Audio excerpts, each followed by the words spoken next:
जय हिंद मेरे सभी प्यारे विद्यार्थियों को, मैं राहुल एक बार फिर से आप सभी का स्टडी आइकन में स्वागत करता हूं।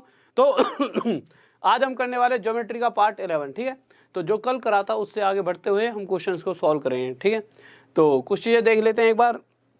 हमने कल क्या करा था, हमने देखे थे कुछ इस तरह क्वेश्चन। देखो क्वेश्चन ले लेते हैं सीधा डायरेक्ट। हमने क्वेश्चन करे थे सिमिलर ट्रायंगल से रिलेटेड। तो अगर क्वेश्चन मैं इस तरह से देता हूँ एक आपको, क्योंकि टाइम वेस्ट करके कोई फ़ायदा नहीं है, जल्दी से क्वेश्चन ले लीजिए। अगर इस तरह से कोई क्वेश्चन आ जाता है,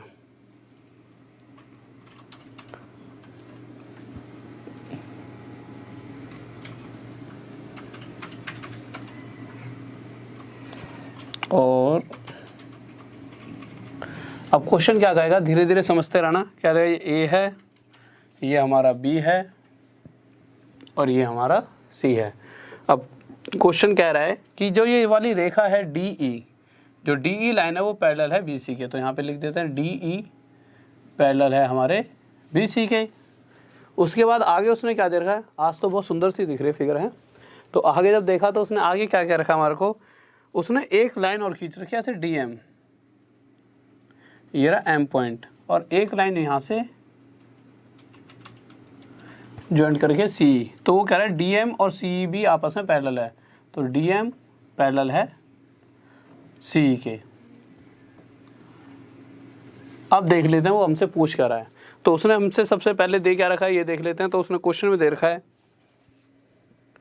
ए रेशो ई बी का रेशो दे रखा है 2:3, और वो हमसे चाहता है M A ratio E B कितना होगा। तो बताइए M A ratio E B हमारा कितना होगा। सॉरी, ये 2:3 नहीं है, ये हमारा 3:7 है। इसको 3:7 लिख लेना। ये हमें उसने 3:7 दे रखा है, और वो हमसे M A ratio E B पूछना चाहता है। तो जल्दी से एक बार इसे देखिए, फिगर बनाइए।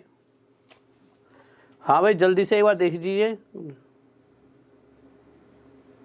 हाँ भाई, एक क्लास ही लगवाऊंगा पक्का पक्का, इसी को मतलब एडवांस को और इसको जो अर्थमेटिक की चल रही है पहले एक ही क्लास लगवाऊंगा। अब कोशिश करूँगा 1 या 2 दिन से, या तो मंडे से कर दूंगा कि ना सिंपल एक ही क्लास चलो, पहले अर्थमेटिक ख़त्म कर लेते हैं। क्योंकि मुझे लग रहा है कि कुछ चीज़ें दिक्कत दे रही हैं। बच्चा क्या है कि दोनों चीज़ों में नोट्स भी ढंग से नहीं बना पा रहा, पजल हो रहा है थोड़ा सा। तो एक ही क्लास रखेंगे कंटिन्यू। उसके बाद में जब अर्थमेटिक ख़त्म हो जाए पोर्शन पूरा ढंग से, और मेरा भी माइंड फोकस में रहेगा ना कि हाँ भाई अब क्या दोनों जगह सोचना पड़ रहा है, उसमें फिर क्या फोकस होगा एक ही चीज़ पर। फिर उसके बाद टेस्ट भी हुआ करें टाइम टू टाइम सही तरीके से। भाई एक बार भाई TCS बेस्ड टेस्ट भी हो जाए करें एक दिन, एक बार डाउट क्लास भी। तो सारी चीज़ें चलते रहेंगी तो ज़्यादा चीज़ें सीखने को मिलेंगी।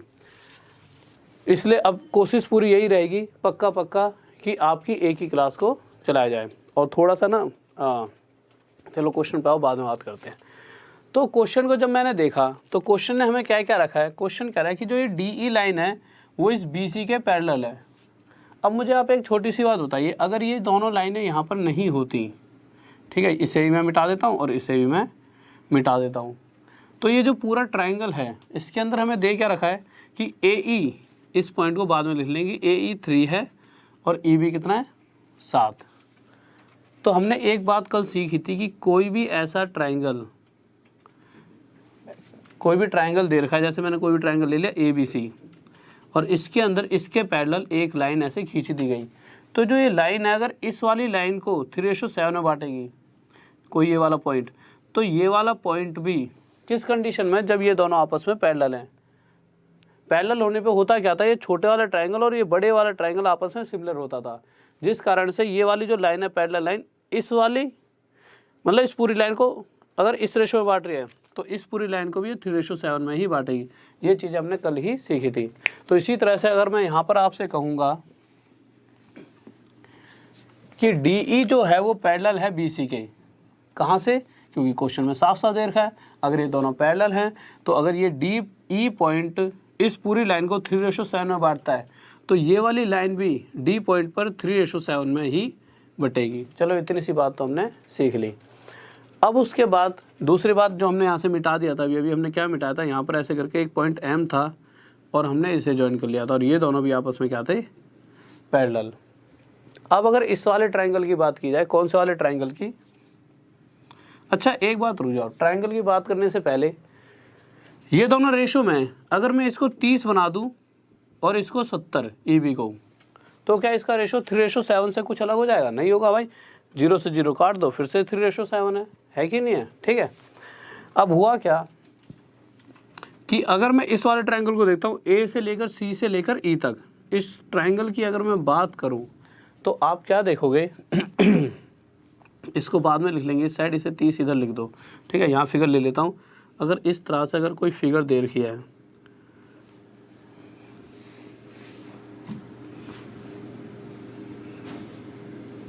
इस तरह से कोई फिगर है, इसके पैरेलल ये लाइन है, और मैं कहूँ कि ये पॉइंट हमारा डी है, ये वाला पॉइंट ये ले लिया डी, और ये पॉइंट मेरा क्या है, ये पॉइंट है मेरा ई, और ये पॉइंट एम, और ये पॉइंट है मेरा ए, और ये पॉइंट है सी।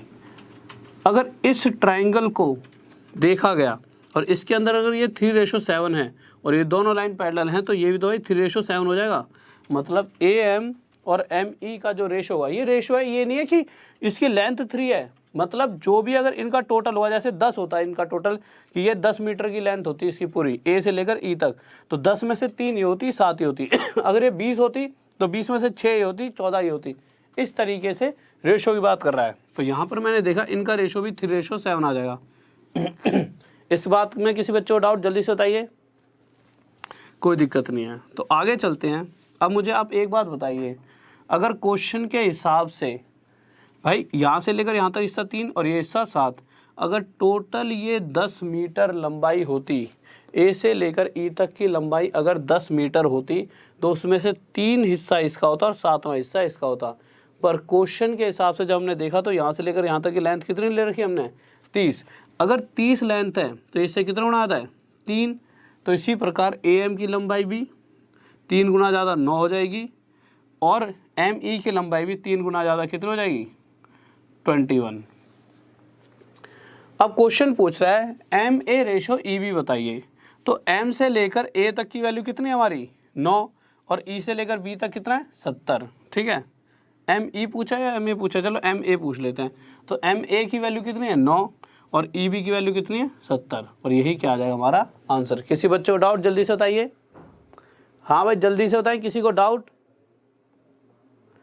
हाँ भाई ये देर का ये निकालना, M A ratio E B निकालना था, ये पूछा गया था, ठीक है।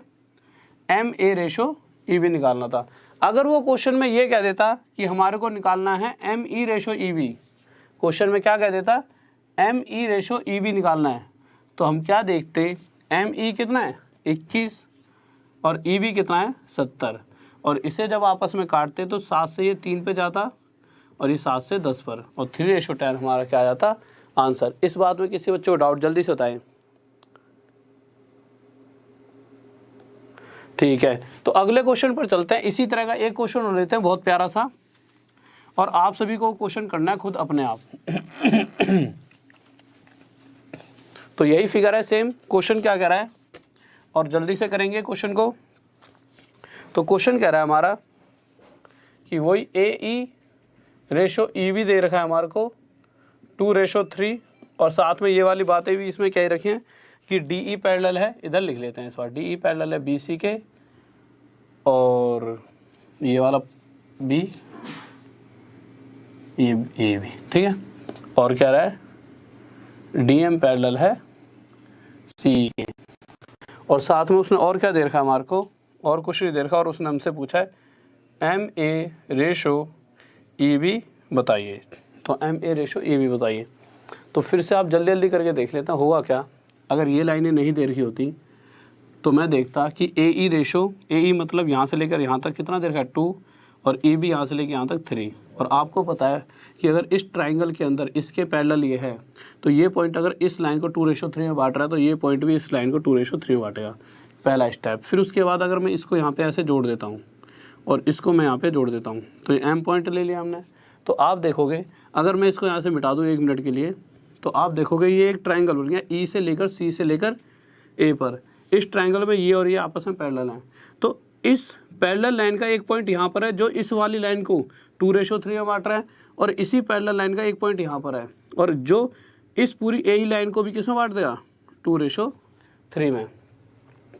अब मेरी भाई ये रेशो में 2:3 है ना, तो इसको अगर मैं 20 मान लूँ और इसको 30, सिर्फ कैलकुलेशन के लिए मान रहे हैं, तो कोई दिक्कत थोड़ी है। आप सोचो सर 2BC क्यों आना, इसे आप 40 मान लो तो इसे भी मतलब इसके हिसाब से इंक्रीज कर देंगे, ठीक है, इसको 60 मान लेंगे। रेशो मतलब कटने के बाद 2:3 ही रहना चाहिए। अब अगर देखो आप यार यहाँ लिख लेते हैं, ठीक है, कि अगर टोटल 5 मीटर की AE की लेंथ 5 मीटर होती तो उसमें से पक्का ये 2 मीटर होती है और ये पक्का 3 मीटर की होती है ME। पर क्वेश्चन कह रहा है कि AE की लेंथ 5 मीटर नहीं है, जो हमने मानी है वो 20 मानी है। कितने गुना आया था, 4। तो इसी प्रकार AM की लेंथ भी 2 ना होकर उससे 4 गुना आया था, कितनी हो जाएगी, 8। तो क्वेश्चन क्या कह रहा है, MA की वैल्यू 8 आ गई, और इस कंडीशन पर इस डाटा के हिसाब से EB की वैल्यू हमारी कितनी है, 30। तो EB की वैल्यू कितनी आ गई, 30। जो करता है काट दो यार, 2 से काटूंगा 4 पर और ये की तरफ जाएगा 15 पर। ये हमारा क्या आ गया आंसर। किसी बच्चों को डाउट जल्दी से बताइए।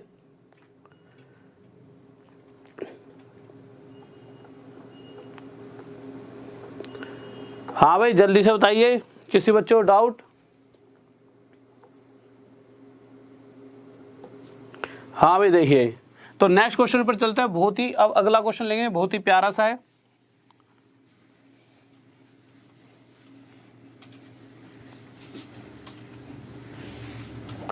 तो अगले क्वेश्चन पर चलते हैं। किसी बच्चों को डाउट? ओके बहुत बढ़िया, ठीक है। तो अब एक क्वेश्चन लेने से पहले अगला क्वेश्चन 2-3 चीज़ें देखते हैं। देखिए अभी तक हमने क्या सीखा था कि अगर 2 सिमिलर ट्राइंगल्स हैं, जैसे मैंने बना दिया, एक ट्राइंगल ये है और एक ट्राइंगल मैंने ये ले लिया, ये दोनों आपस में सिमिलर है, और मैं कह दूं इसकी साइड 3 है और इसकी साइड 2 है, और मैं इन दोनों के एरिया का रेशो निकालना चाहूँ, तो इन दोनों का एरिया का रेशो जो होगा वो क्या होगा, इस साइड का स्क्वायर 9 और इस 2 का स्क्वायर कितना हो जाएगा, 4। तो इनके एरिया का रेशो कितना आ गया, 9:4। इसी तरह से अगर मैं क्वेश्चन दे दूं कि ये 3 नहीं है, ये 4 है और ये कितना है, 5 है, और मैं पूछूं इनके एरिया का रेशो, तो एरिया का रेशो क्या होगा, साइड का इसका स्क्वायर 16 और इसका स्क्वायर 25। ये इनके एरिया का रेशो आ जाएगा। किस कंडीशन में, जब दोनों ट्राइंगल्स आपस में सिमिलर होंगे। अगर क्वेश्चन में ये ना देकर ये दे दी जाए,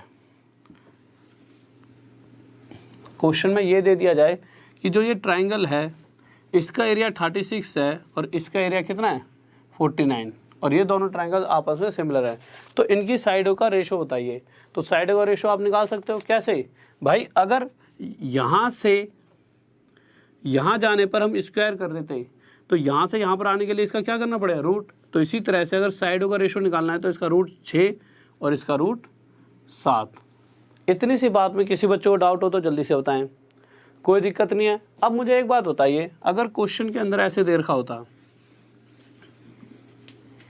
अगर क्वेश्चन कह देता कि ये एक ट्राइंगल है जिसका एरिया 49 है और वो सिमिलर है इस वाले ट्राइंगल के जिसका एरिया 36 है, ठीक है, और कह देता कि इसकी साइड 42 है, ये ABC है, कह देता कि BC की लेंथ 42 है, और वो कह देता ये DEF, तो पूछ लेता DE की लेंथ बताइए कितनी होगी, ठीक है, और ये दोनों आपस में सिमिलर है। तो आपको बताया साइड का रेशो क्या होता है, इसका रेशो रूट कर देते 7, इसका रूट 6। क्वेश्चन कह रहा है ये साइड 7 नहीं है, कितनी है, 42 है, 6 टाइम ज़्यादा। तो इसी तरह से ये वाली साइड भी 6 ना होकर अपने आप से 6 टाइम ज़्यादा कितनी हो जाएगी, 36, और यह क्या आ जाएगा इसका आंसर, ठीक है। किसी बच्चों को डाउट इसमें जल्दी से बताएं, ठीक है। अब देखिए इन क्वेश्चंस का हम यूज़ कहाँ करने वाले हैं, अब देखते हैं, फिर इसे मिटा देते हैं एक बार। तो देखिए क्वेश्चन पे आगे तो एक क्वेश्चन ले लेते हैं बहुत प्यारा सा, जो हाल फिलहाल में बहुत ज़्यादा पूछा जा रहा है, और अगर आप देखोगे इस क्वेश्चन को तो आप बहुत ज़्यादा ये पूछा जाता है वाला क्वेश्चन। क्वेश्चन क्या कह रहा है, क्वेश्चन कह रहा है कि कोई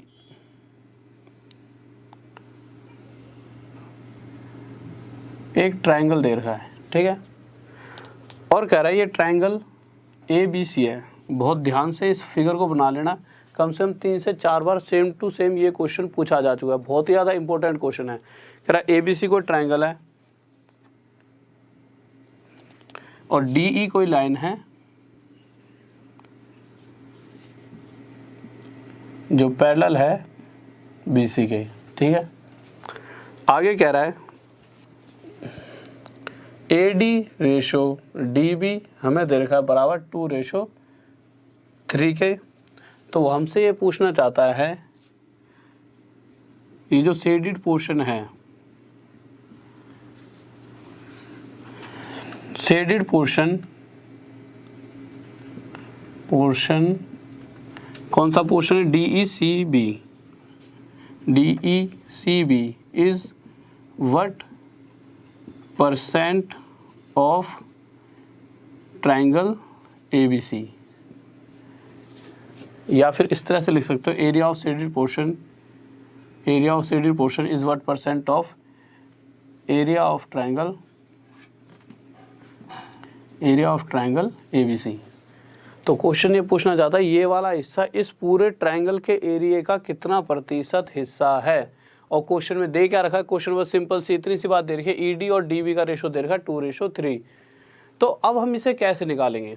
तो देखिए, सबसे पहली बात, DE और BC आपस में पैरेलल हैं, और जैसे ही अगर ये वाली बात हमें पता लगती है, हमें इतना तो पता लग चुका है कि पक्का ये छोटा सा ADE ट्राइंगल और ये बड़ा सा ABC ट्राइंगल आपस में सिमिलर होगा। इस वाली बात में तो कोई डाउट ही नहीं होना चाहिए, ठीक है। और अगर ये दोनों सिमिलर हैं तो पहले तो अगर DE लाइन, ये जो D पॉइंट है, अगर मैं AD और DB का रेशो देखूं, AD 2 है और DB कितना है 3, तो मुझे पता है कि अगर ये दोनों लाइन्स आपस में पैरेलल हैं और ये वाला पॉइंट अगर इस पूरी लाइन को 2:3 में बांटेगा, तो ये वाला पॉइंट भी इस पूरी लाइन को 2:3 में पक्का बांटेगा ही बांटेगा। पहली बात तो ये, बट इसकी हमें इतनी ज़रूरत भी नहीं है, ठीक है। अब दूसरी बात, अब मुझे एक बात बताइए, अगर ये वाली लाइन इसके पैरेलल है तो हम यहाँ से हमें पक्का पता लग गया कि ये जो छोटे वाला ट्राइंगल बनेगा और एक जो ये बड़े वाला ट्राइंगल बनेगा, ये दोनों 100% आपस में सिमिलर होंगे। छोटे वाले ट्राइंगल की साइड तो हमें एक पता है 2 है, बड़े वाले ट्राइंगल की साइड हमें नहीं पता, पर हमें पता है कि अगर मैं 2 के साथ 3 को जोड़ दूंगा तो बड़े वाले ट्राइंगल की साइड मुझे 1 5 मिल जाएगी।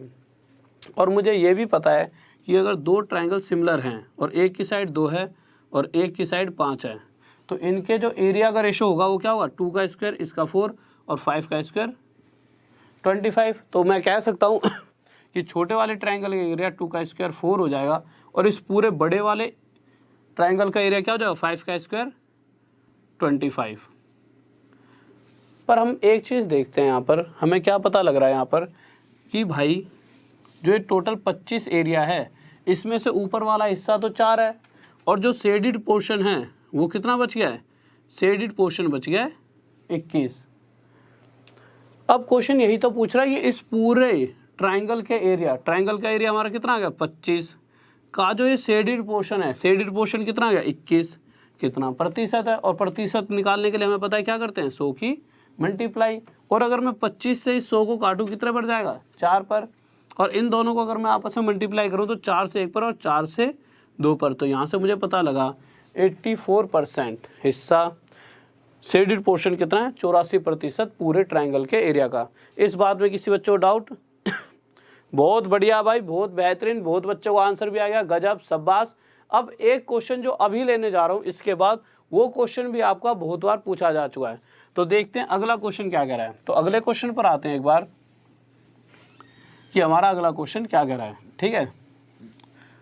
तो नेक्स्ट क्वेश्चन देखते हैं, नेक्स्ट क्वेश्चन क्या कह रहा है। तो अगला क्वेश्चन देखिए, अब अगले क्वेश्चन पर आए। अगले क्वेश्चन में क्या कह रहा है? फिर से एक ट्रायंगल बना दिया और ट्रायंगल फिर से वही ABC और कह रहा है DE लाइन है ये, जो कि पैरेलल है BC के। और इसमें हमें क्या दे रखा है? क्वेश्चन कह रहा है कि भाई AD, जो ये लाइन DE है, ठीक है, जो ये लाइन DE है वो इस पूरे एरिया को किस तरह से बांट रही है? ऊपर वाले हिस्से का एरिया 5 है और नीचे वाले हिस्से का एरिया 7 है। आप समझ पा रहे हो?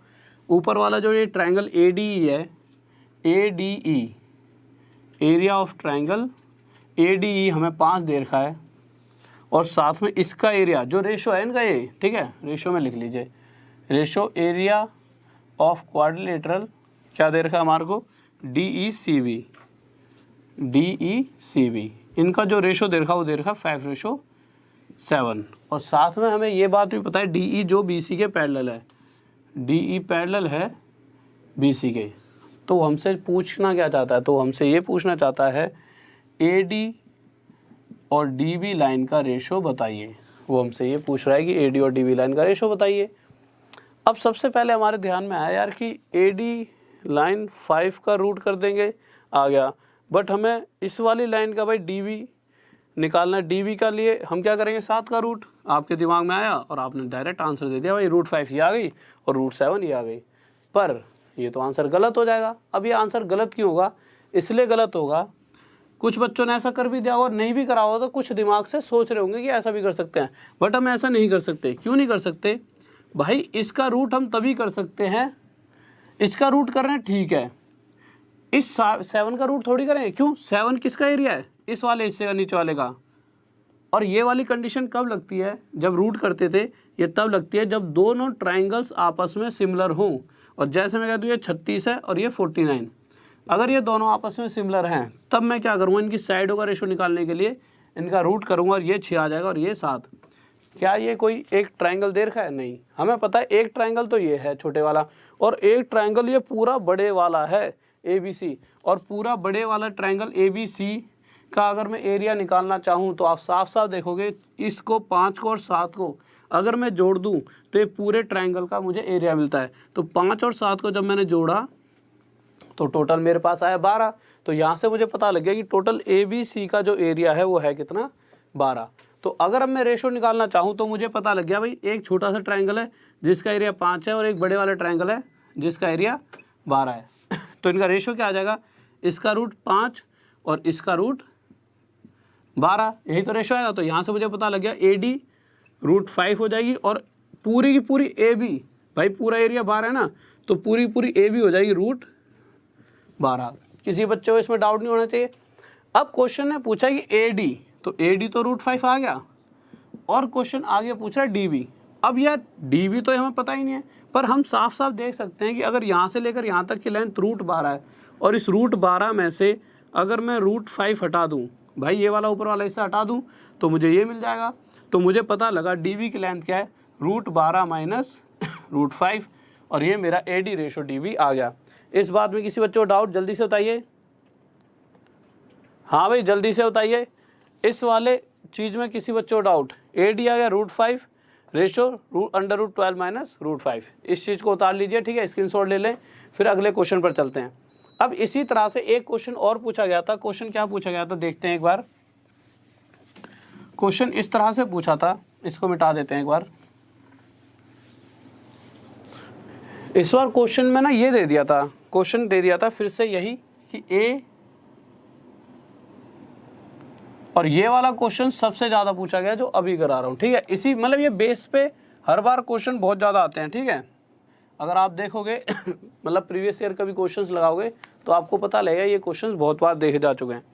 कहते हैं फिर से BC के पैरेलल एक लाइन है DE, और जो DE लाइन है ना वो इस पूरे ट्रायंगल के एरिया को 2 बराबर हिस्सों में बांटती है। DE divides area of triangle ABC in 2 equal parts. ये क्वेश्चन में लिखा हुआ, ठीक है। इसको इस बार मिटा देते हैं। और उसके बाद वो हमसे फिर से वही बात पूछेगा कि AD और DB का रेशो बताइए, कि AD रेशो DB बताइए कितना होगा। तो अब आप क्या देखोगे, आप देखोगे कि ये जो DE लाइन है इस पूरे ट्रायंगल को 2 भागों में बांट रही है, बराबर बराबर। 2 भागों में बांटने का मतलब क्या है कि ये ऊपर वाला हिस्सा अगर मैं कह दूं 4 है तो नीचे वाला हिस्सा भी 4, अगर मैं कहूँ ऊपर वाला हिस्सा 1 है तो नीचे वाला हिस्सा भी 1। और वैसे भी कुछ भी मान लो, दोनों को काटने बाद तो रेशो तो 1:1 ही बनेगा। अब मुझे एक बात बताइए छोटी सी, फिर से अगर मैं चाहूँ कि भाई मुझे ये भी पता है कि अगर ये DE लाइन BC के पैरेलल है तो ये बड़े वाला ट्रायंगल और ये जो छोटे वाले ट्रायंगल है दोनों सिमिलर हैं, और अगर दोनों का मुझे एरिया पता लग जाए तो दोनों की ट्रायंगल का रेशो निकाल सकता हूँ, मतलब दोनों की साइड्स का रेशो। अब बड़े छोटे वाले का तो मुझे 1 पता है, बड़े वाला कितना हो जाएगा 1 और 1, बड़े वाले का हो जाएगा 2। तो छोटे वाले की साइड क्या हो जाएगी 1 का रूट और बड़े वाले की 2 का रूट √2। √1 का मतलब क्या होता है 1 होता है। तो AD की वैल्यू मुझे पता लग गई कितनी आ जाएगी 1। और अगर मैं DB की वैल्यू निकालना चाहूँ D से लेकर B तक की वैल्यू, तो वो क्या हो जाएगी इस पूरी रूट में से 1 को माइनस कर दूंगा। भाई ये √1 मतलब 1 ही तो हो गया। तो अगर मैं इस पूरी लाइन में से इस ऊपर वाले हिस्से को माइनस करता हूँ तो मुझे DB तो मिलेगा √2 - 1। तो मुझे DB मिल गया √2 - 1 और यह मेरा क्या हो गया रेशो। इस वाली बात में किसी बच्चों डाउट जल्दी से बताइए। हाँ भाई बहुत बढ़िया भाई, बहुत बढ़िया, बेहतरीन, शाबाश। तो ओके स्टूडेंट्स, तो आप एक बार मुझे ये बात और बता दीजिए आगे बढ़ने से पहले कि क्या मैं ऐसा कर लूँ मैं जो चाह रहा हूँ। ठीक है, आप सभी से भी राय, क्योंकि आप जो मैक्सिमम बच्चे ऐसे हैं जो एडवांस मैथ पढ़ने आते हैं, तो मैं आप सभी से बस इतना पूछना चाहता हूँ कि मैं सोच रहा हूँ कि एक ही क्लास करूँ, पहले अर्थमेटिक को क्लियर कराया जाए। ठीक है, अर्थमेटिक वाला पोर्शन क्लियर कराता हूँ मैं आपका। उससे क्या होगा कि एक चीज़ एक टाइम पर चलेगी तो आपके नोट्स भी अच्छे बन पाएंगे और क्लास भी 1 से 1.5 घंटे की हो जाएगी। 1 घंटे की तो नहीं, पूरी 1.5 घंटे की रखूँगा पक्का फिर। ठीक है, जो बीच में 10-15 मिनट का दोनों क्लासों के बीच का गैप जाता है वो भी बच जाएगा, सीधी लास्ट तक क्लास भी चलेगी और ये कोर्स भी जल्दी से ख़त्म हो पाएगा आपका।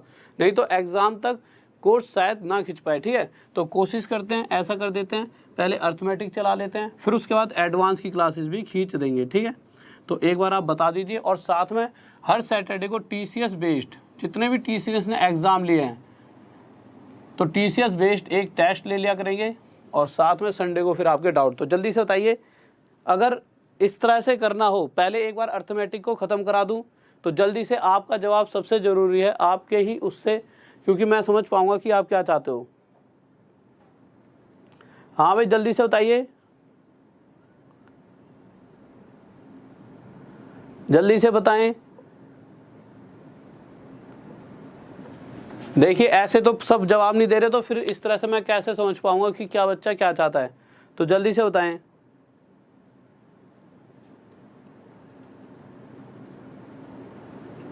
अच्छा, IPL से पहले एक क्लास, सही है भाई, सही है, सही कह रहे हो।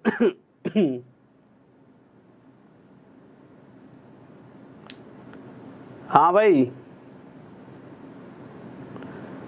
एडवांस पहले अर्थमेटिक, ओके अर्थमेटिक, ठीक है। तो ओके चलो मैं पढ़ लूँगा आपके कमेंट्स बाद में। ठीक है, तो अगर किसी बच्चे को दिक्कत बनती है, वैसे अब कल से आपकी PDF लिंक में नीचे मिल जाएगी रही, बट फिर भी अगर किसी बच्चे को दिक्कत आती है PDF या फिर प्लेलिस्ट को ढूंढने में, जैसे बहुत से बच्चे हैं कहते हैं सर जी प्लेलिस्ट नहीं मिल रही, वीडियोस नहीं मिल रही, तो आप राहुल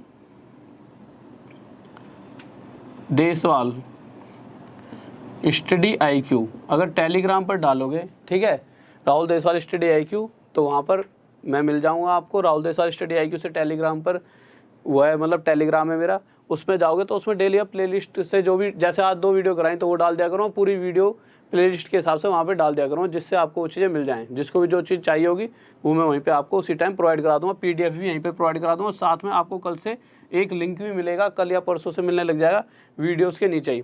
और इसका भी जो लिंक है आपका टेलीग्राम का, वो भी आपको नीचे मिल जाएगा, जो कमेंट होता है ना उसमें पिन कर दिया जाएगा। यही मेरी फेसबुक ID है, अगर आप मुझे फेसबुक पे फॉलो करना चाहते हो तो आप इस पर जुड़ सकते हो, राहुल देसवाल स्टडी IQ पर। टेलीग्राम भी यही है, और अगर आप, और क्या होता है, इंस्टाग्राम होता है, तो इंस्टाग्राम पर भी यही ID है। ठीक है, मैं ज़्यादा चलाता नहीं हूँ बट आजकल मैंने बना लिया। ठीक है, राहुल देसवाल स्टडी IQ। तो ओके स्टूडेंट्स, तो फिर आज की क्लास करवा दो, बट कन्फ्यूज़न होता है, समझ नहीं। ओके ठीक है, तो कोशिश करेंगे आज कमेंट पढ़ के उसी हिसाब से कि एक क्लास रखने की 2, जैसी भी होगी आपको साथ देना पड़ेगा। अगर मैं एक क्लास भी कराऊँ तो बहुत सोच समझ के उसमें भी आपका फ़ायदा होगा। ऐसा मत कर देना कि सर जी एक क्यों कर दी। तो प्लीज़ जो मैं करूँगा उसका साथ देना, क्योंकि मैं जो भी चीज़ सोच रहा हूँ वो भी बहुत ज़्यादा सोच कर ही आपके लिए फ़ायदे के लिए कर रहा हूँ, कि आपके पेपर पॉइंट ऑफ व्यू से। ठीक है स्टूडेंट्स, तो ओके, तो फिर बस आप यहाँ पे मुझे फॉलो करें और साथ में जागते ही शेयर कर देना और लाइक भी कर दो यार। जितने स्टूडेंट्स बैठे हो कम से कम इतने लाइक तो बनते ही हैं। और लास्ट में जय हिंद, जय भारत, लव यू सभी को।